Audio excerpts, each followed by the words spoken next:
तो dispersive power of grating बहुत important है, ये भी कई बार पूछा गया है। डिस्पर्सिव पावर ऑफ ग्रेटिंग किस पे डिपेंड करता है? तो डिस्पर्सिव पावर ऑफ ग्रेटिंग भी,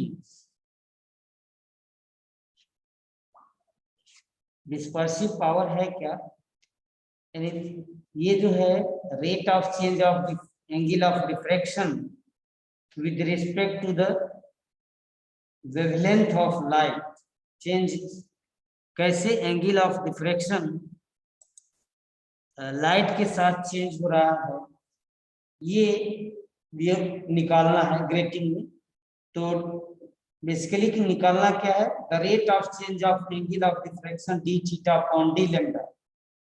ठीक है, तो स्मॉल चेंज इन वेवलेंथ को यदि मान लिया जाए कि जो चेंज हो रहा है एंगल ऑफ डिफ्रैक्शन में, जो चेंजिंग आ रही है, जो एंगल ऑफ डिफ्रैक्शन मान लीजिए नीचे चला, ये एंगल थीटा एंगल डिफ्रैक्शन है, मान लिया जाए कि small angle D theta change हो रहा है, और जो लाइट जो आ रही है, जो लाइट रे आ रही है, उसमें वेवलेंथ में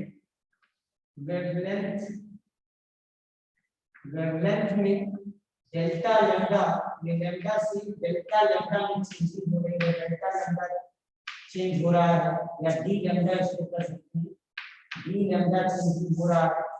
So the rate of change of angle of diffraction with respect to the wavelength of light is known as the dispersive power of grating. इसको dispersive power of grating कहते हैं, यानी it is defined as the rate of change of angle of diffraction with change of the wavelength of light. If the change in angle of diffraction from theta and theta plus d theta and change in wavelength from lambda to delta lambda, ऐसे हो lambda plus d lambda यदि ले लिया जाए, then the ratio d theta upon d lambda is known as the dispersive power. इसको क्या कहते हैं, ये जो रेशियो है इसको कहते हैं डिस्पर्सिव पावर।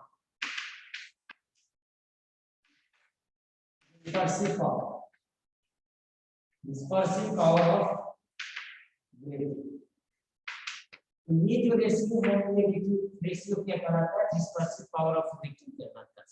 ठीक है, तो ये D theta upon d lambda constant की ग्रेटिंग का इक्वेशन जो है, उस ग्रेटिंग का इक्वेशन जो है, ग्रेटिंग का इक्वेशन क्या है, E plus d sine theta equal to n lambda.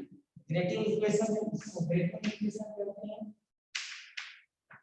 Grating equation कहते हैं। ये ग्रेटिंग इक्वेशन हुआ, और ये ग्रेटिंग इक्वेशन जो है, इस ग्रेटिंग इक्वेशन को डिफरेंशिएट कर देंगे with respect to the lambda. ठीक है, तो ये इक्वेशन मान लेते हैं फर्स्ट, इस इक्वेशन को डिफरेंशिएट कर देंगे with respect to the lambda.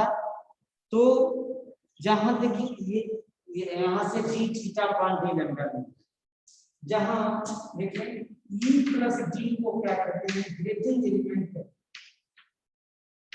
Grating element, this is the grating element. Grating element है क्या, यानी स्लिट विड्थ और दो स्लिटों के बीच की जो दूरी है, डिस्टेंस है, उन दोनों को यदि एक साथ लिया जाए तो E प्लस डी होगा, और E प्लस डी का जो रेशियो होगा, E प्लस डी की वैल्यू जो होगी वो क्या कहलाता है, ग्रेटिंग एलिमेंट कहलाता है। ठीक है, तो फ्रॉम ग्रेटिंग इक्वेशन यानी डिस्पर्सिव पावर क्या है, एक्चुअली कैसे डिस्पर्स हो रहा है with respect to the wavelength of light, यानी रेज आ रही है वो वेवलेंथ पर कैसे डिपेंड कर रहा है, ये कॉन्सेप्ट क्या कहलाता है, डिस्पर्सिव पावर कहलाता है। तो डिस्पर्सिव पावर ऑफ ग्रेटिंग भी आपके सिलेबस में है। Dispersive power of grating of plane transmission grating. Plane transmission का मतलब क्या है कि एक प्लेन में यदि जो ग्रेटिंग हम बनाते हैं, एक प्लेन में बनाते हैं, एक ग्लास प्लेट लेते हैं, प्लेन ग्लास प्लेट लेते हैं, और उस पर क्या करते हैं, इक्वी डिस्टेंस लाइनें खींचते हैं और उसमें रूलिंग ये रखते हैं कि पर इंच 5000 से 10,000 तक लाइन उसमें हो, तो इससे ग्रेटिंग बनता है।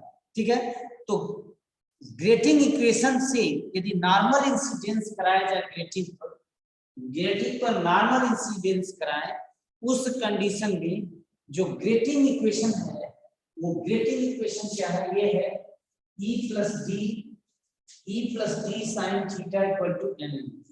इस इक्वेशन को डिफरेंशिएट कर दिया जाए with respect to the lambda, equation differentiating equation 1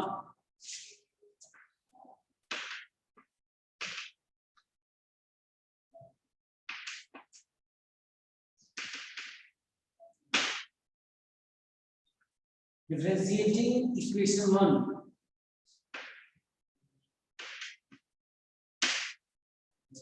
with respect to the lambda, then we have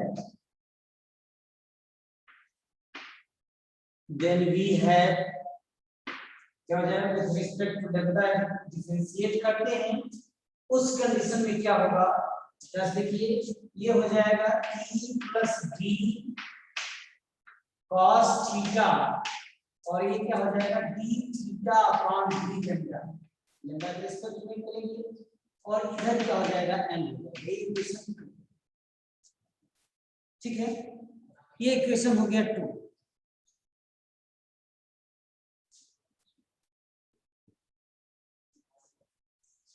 इसको इधर देखें, आपको साइड में दिख नहीं रहा है शायद आपको,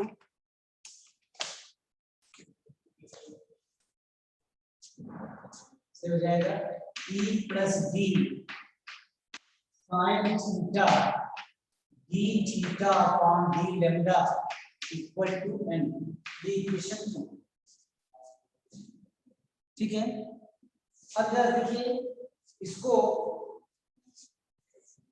d theta upon d lambda है, d theta upon d lambda लेंगे तो यहां से ग्रेटिंग dispersive power मिल जाएगा, rate of change of angle of reflection with respect to the wavelength of light, ये मिल जाएगा। यानी यहां से देखें from equation 2,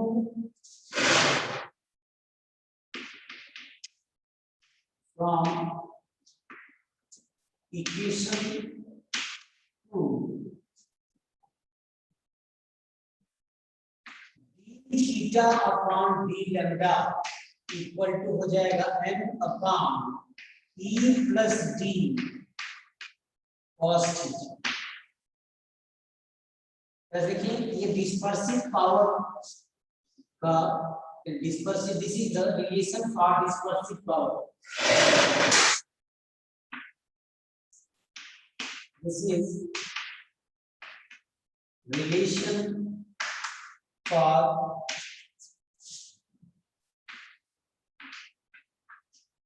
dispersive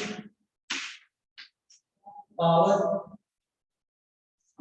of grating। देखिए किस पर डिपेंड कर रहा है, डायरेक्टली जो है n जो है वो ऑर्डर ऑफ डिफ्रैक्शन पे डिपेंड कर रहा है, and it's directly depends on order of diffraction। ये ऑर्डर ऑफ डिफ्रैक्शन पर डिपेंड करेगा, ये n पे डिपेंड कर रहा है, यानी n जितना ही ज्यादा होगा डिस्पर्सिव पावर क्या होगा उतना ही ज्यादा होगा, यानी हायर नंबर ऑर्डर के लिए फर्स्ट ऑर्डर के लिए डिस्पर्सिव पावर कम होगा, सेकंड ऑर्डर के लिए ज्यादा होगा, उसके लिए ज्यादा होगा। तो ये और E प्लस D पे डिपेंड करेगा, E प्लस D की वैल्यू जो है inversely proportional to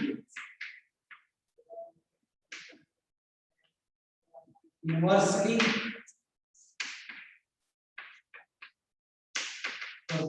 proportional to the grating element, grating element में क्या है, इनवर्सली प्रोपोर्शनल है, और एंगल ऑफ डिफ्रेक्शन के इनवर्सली प्रोपोर्शनल है। तीन चीजों पर डिपेंड कर रहा है, एंगल यानी ऑर्डर ऑफ डिफ्रेक्शन पर, और ये क्या है E plus D. E plus D बढ़ेगा तो डिस्पर्सिव पावर क्या होगा घटेगा।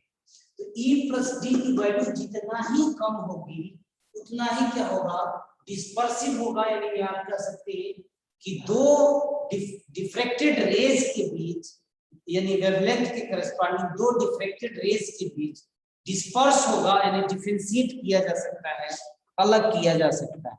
ठीक है ना। तो यहां से जरा देखा जाए इक्वेशन जो है, ये इक्वेशन जो है 3 है,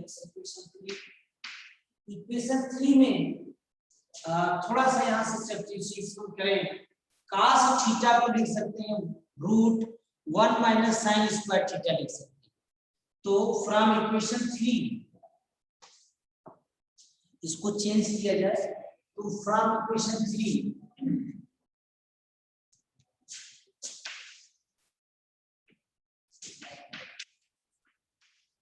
from equation 3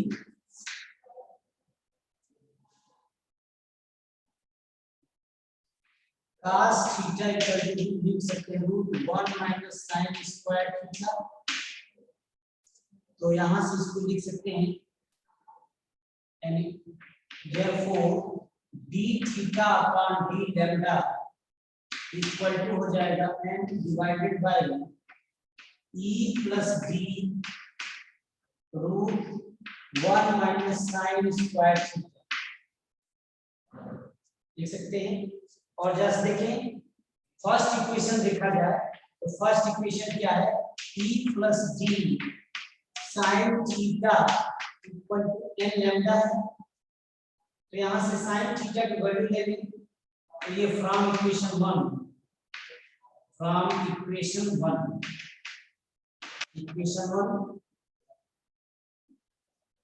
sin theta equal to कितना हो जाएगा, n lambda upon e plus d हो जाएगा। तो यहाँ n lambda upon e plus d रख दें, तो therefore d theta upon d lambda equation जो है, ये इक्वेशन जो है, ये इक्वेशन मान लीजिए 4 हो गया। तो इक्वेशन 4, ये इक्वेशन नंबर 5। तो from equation 4 and 5, from equation 4 and 5, 4 और 5 से देखिए, तो 4 और 5 से देखिए, तो इसको हम लिख सकते हैं d theta upon d lambda equal to हो जाएगा n divided by e plus d √1 minus n lambda upon e plus d। e plus d से अंदर डिवाइड कर दें और n को बाहर ले लें, तो इसको और जस्ट देखिए, और इसको सिंपलीफाई किया जा सकता है। e प्लस d को अंदर कर दे रहे हैं और क्या करें, n को बाहर ले लेते हैं, तो ये इक्वेशन और मॉडिफाई हो जाएगा।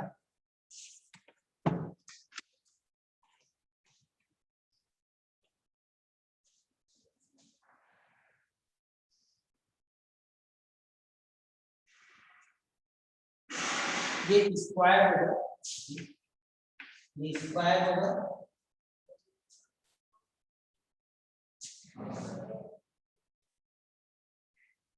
ये इक्वेशन मान लेते हैं 6। तो from equation 6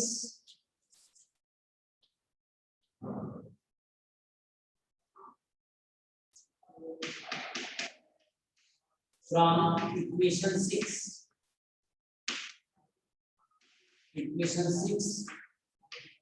we have equation 6 से क्या करें, e प्लस d को अंदर भेज रहे हैं और n को बाहर ले रहे हैं, तो हो जाएगा d theta upon d lambda equal to हो जाएगा n divided by n root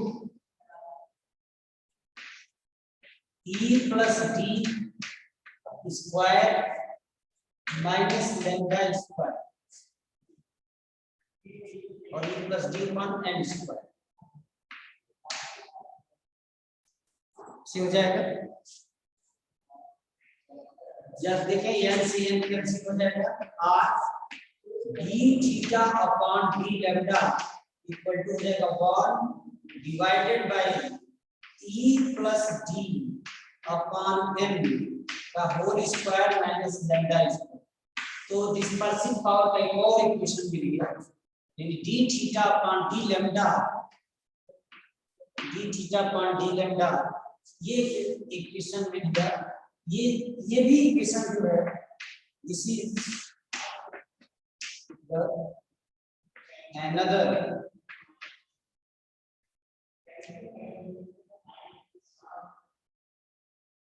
another relation for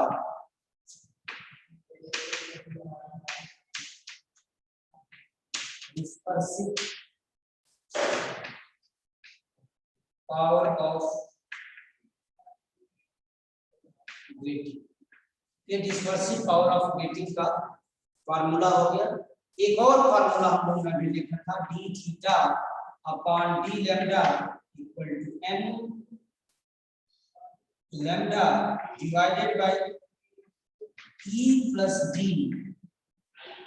lambda नहीं था, e plus d cos theta. तो ये दो इक्वेशन है, दोनों इक्वेशन जो है डिस्पर्सिव पावर को बताते हैं, डिस्पर्सिव पावर को बताते हैं। डिस्पर्सिव पावर क्या होगा, तो देखिए डिस्पर्सिव पावर जो है वो किस पर डिपेंड करेगा। डिस्पर्सिव पावर है जो directly proportional to the order of diffraction, यदि ऑर्डर ऑफ स्पेक्ट्रम, तो स्पेक्ट्रम किस ऑर्डर का है इस पर डिपेंड करेगा। हाई ऑर्डर का होगा तो डिस्पर्सिव पावर क्या होगा, ज्यादा होगा। लोअर ऑर्डर का होगा तो डिस्पर्सिव पावर क्या होगा, कम होगा।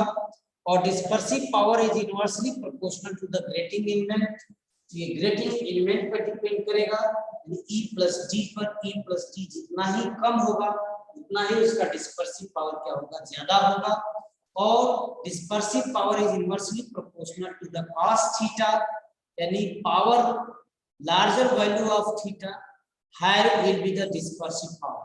यदि ये थीटा की वैल्यू जितना ही ज्यादा होगा उतना ही क्या होगा, जितना ज्यादा होगा उतना ही उसकी डिस्पर्सिव पावर क्या होगी, ज्यादा होगी। ठीक है ना। तो ये तीन थे कंक्लूजन्स हैं, ये तीनों कंक्लूजन जो आज देख लें क्या क्या कंक्लूजन है।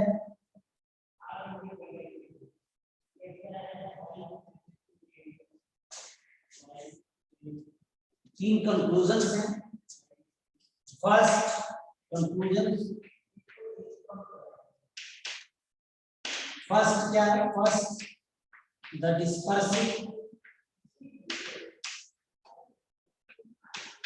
dispersive power of grating is directly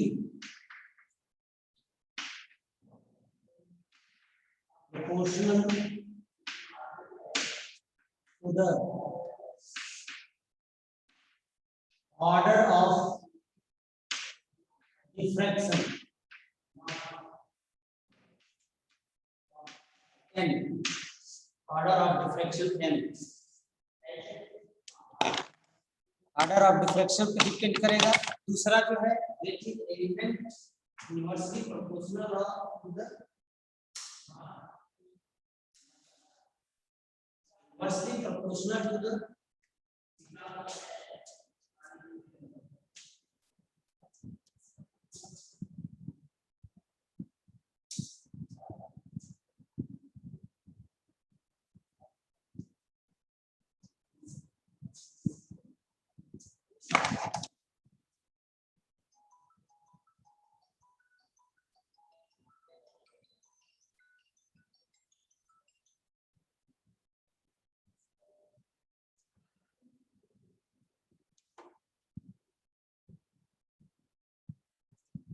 तो inversely proportional to the grating element होगा।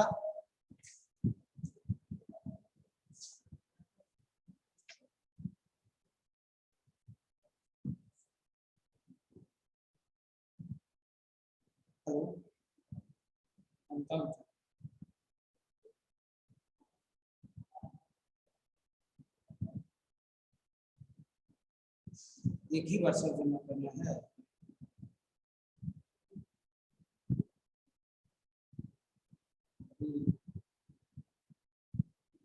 और इस साल पूरा लगेगा मतलब क्यों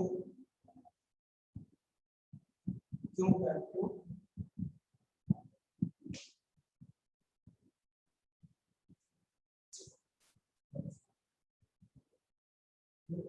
कोई बात नहीं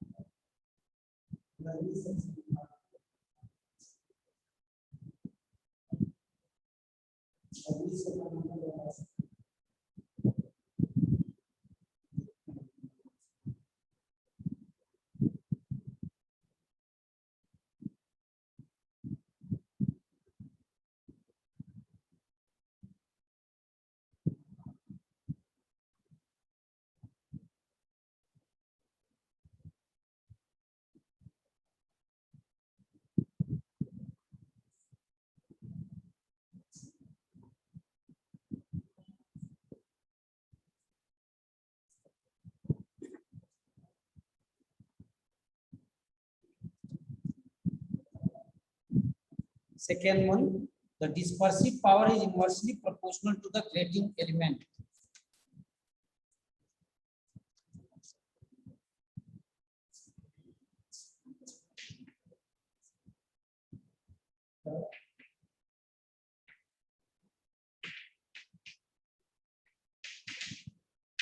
Dispersive power is inversely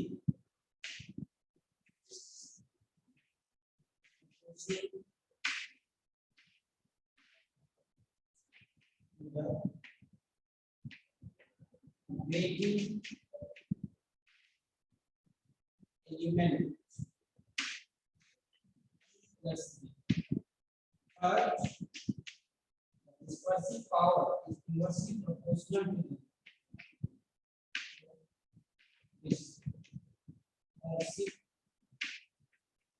power is inversely proportional to the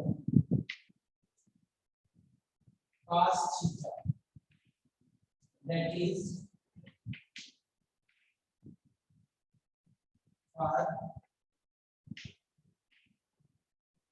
phi value of angle of reflection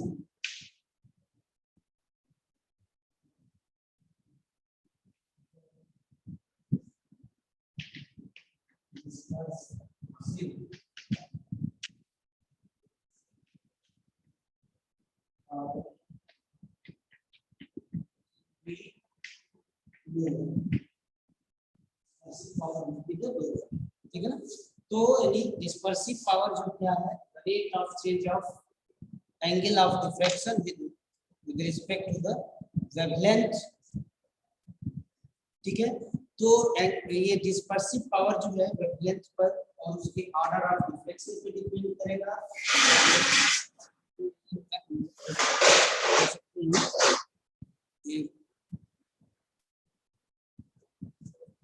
grating element पे डिपेंड करेगा और एंगल ऑफ डिफ्रैक्शन पे डिपेंड करेगा। इन तीन चीजों पर डिपेंड करेगा। वो इसको कंक्लूड कर लिया गया। डिस्पर्सिव पावर क्या है, the ratio of angle of diffraction to the wavelength of light is known as the dispersive power. तो डिस्पर्सिव पावर के लिए दो रिलेशन है, इन दोनों को रिजॉल्व किया गया है। नेक्स्ट आपके सिलेबस में है रैले क्राइटेरिया ऑफ रिजोल्यूशन। तो रैले क्राइटेरिया जस्ट देखिए, जो डिस्पर्सन है n टाइम्स जो स्लिट है, n टाइप्स जो स्लिट है यानी n नंबर ऑफ स्लिट्स जो है उसको ग्रेटिंग कहते हैं, ठीक है। तो n डिफ्रैक्शन पैटर्न्स भी मिलेगा। n क्या होगा, n नंबर ऑफ मैक्सिमा मिलेगा, n number of secondary maxima मिलेगी, उसमें फिर इंटरफेरेंस पैटर्न मिलेगा। इससे जो स्पेक्ट्रम बनेगा, यानी जो फ्रिंजेस बनेगी, वो क्या होगी, बहुत से मैक्सिमा जो होंगी एक दूसरे पर ओवरलैप कर रही हैं।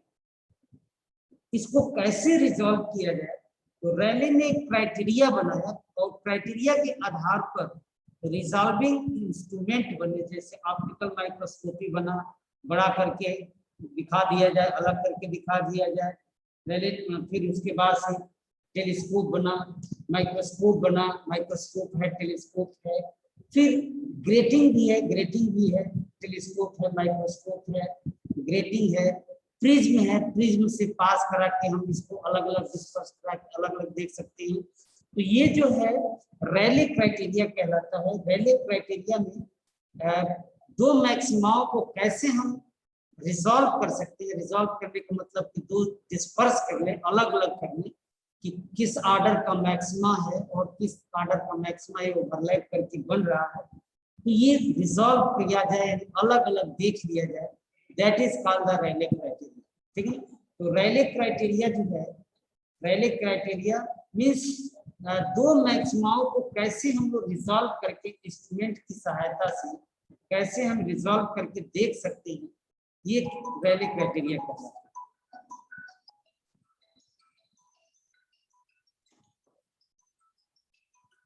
हेलो,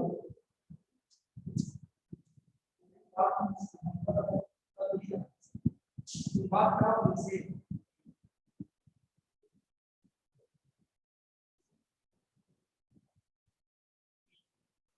अभी मत जमा करो, अभी मत जमा।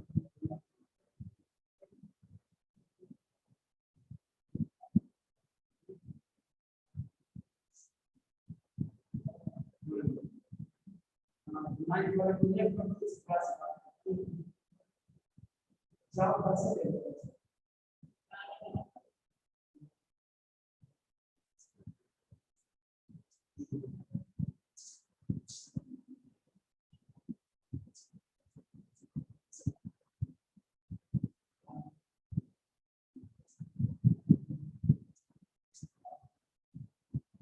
तो डिस्पर्सिव पावर, रैले क्राइटेरिया जो है, रैले क्राइटेरिया सिलेबस में कई बार पूछा गया है। रैले क्राइटेरिया, रैले क्राइटेरिया में क्या है, वो बहुत से मैक्सिमा एक दूसरे से क्या है, ओवरलैप करते हैं। तो बहुत से जो मैक्सिमा है, ये जो बहुत सी मैक्सिमा है, इंटरफेरेंस की मैक्सिमा और रिफ्लेक्शन की जो मैक्सिमा है, एक दूसरे को ओवरलैप करती है। ओवरलैप करने में हम उसको अलग अलग करने, इस क्राइटेरिया को हम कहते हैं रैले क्राइटेरिया कहते हैं। Rayleigh criteria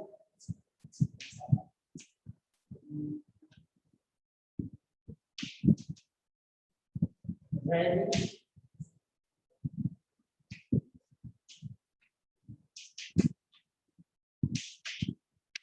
criteria of resolution.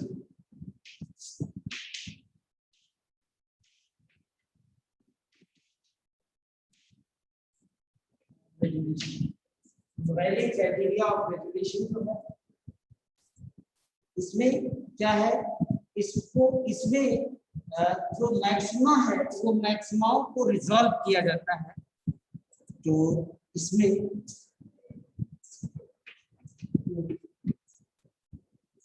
Resolve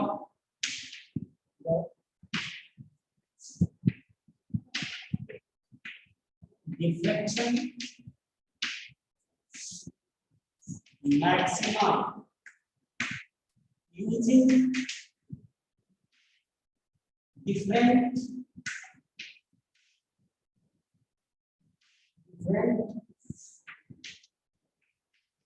types of instruments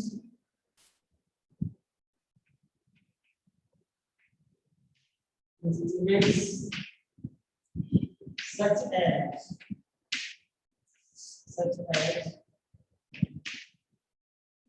telescope, microscope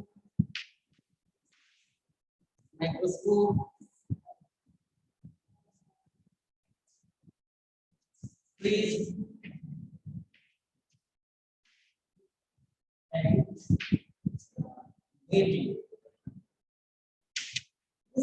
device use किया जाता है।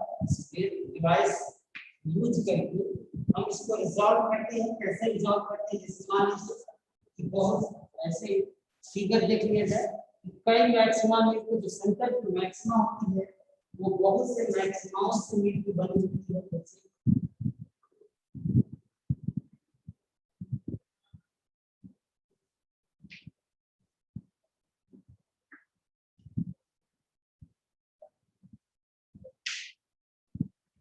ये जो मैक्सिमा है, सेंटर की मैक्सिमा जो है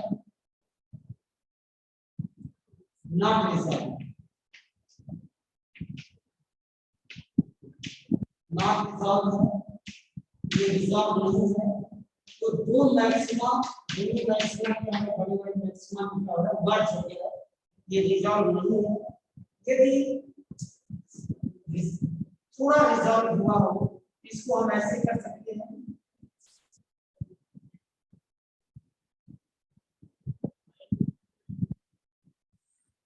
जस्ट रिजॉल्व है लैम्डा 1 और लैम्डा 2 के लिए, जस्ट रिजॉल्व है, यानी अलग अलग हो गया। यदि इसको इस तरह से रिजॉल्व कर लिया जाए,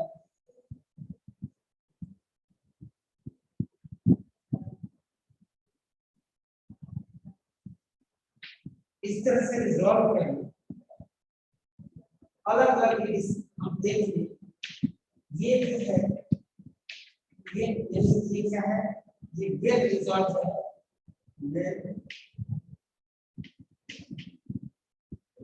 वेव रिजॉल्व है, ठीक है। तो ये वेव रिजॉल्व है, वो क्या है, रिजॉल्व नहीं है। ये क्या है, जस्ट रिजॉल्व है, जस्ट रिजॉल्व,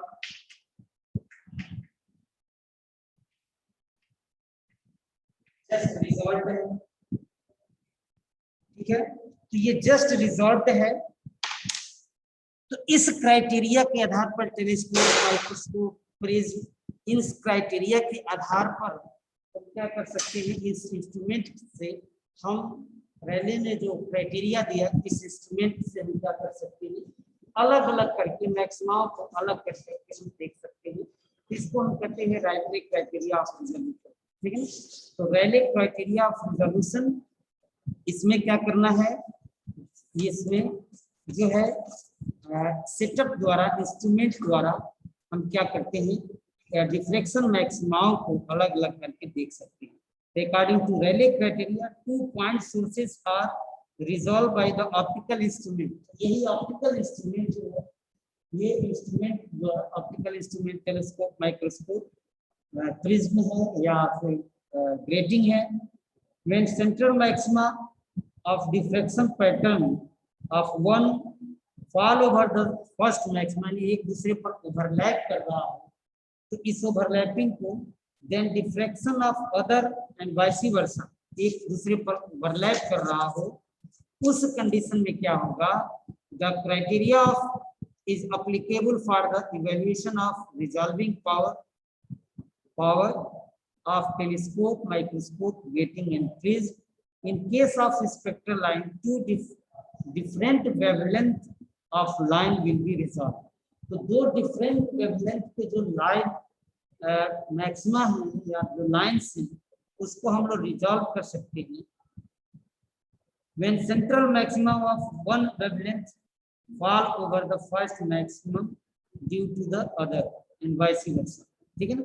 तो इसके आधार पर हम कर सकते हैं। तो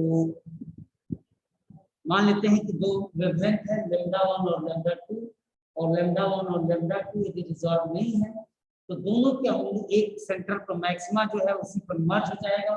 उसको इंस्ट्रूमेंट से देखिए, रिजॉल्व करके देखिए, तो अलग अलग ऐसे दिखाई देगा।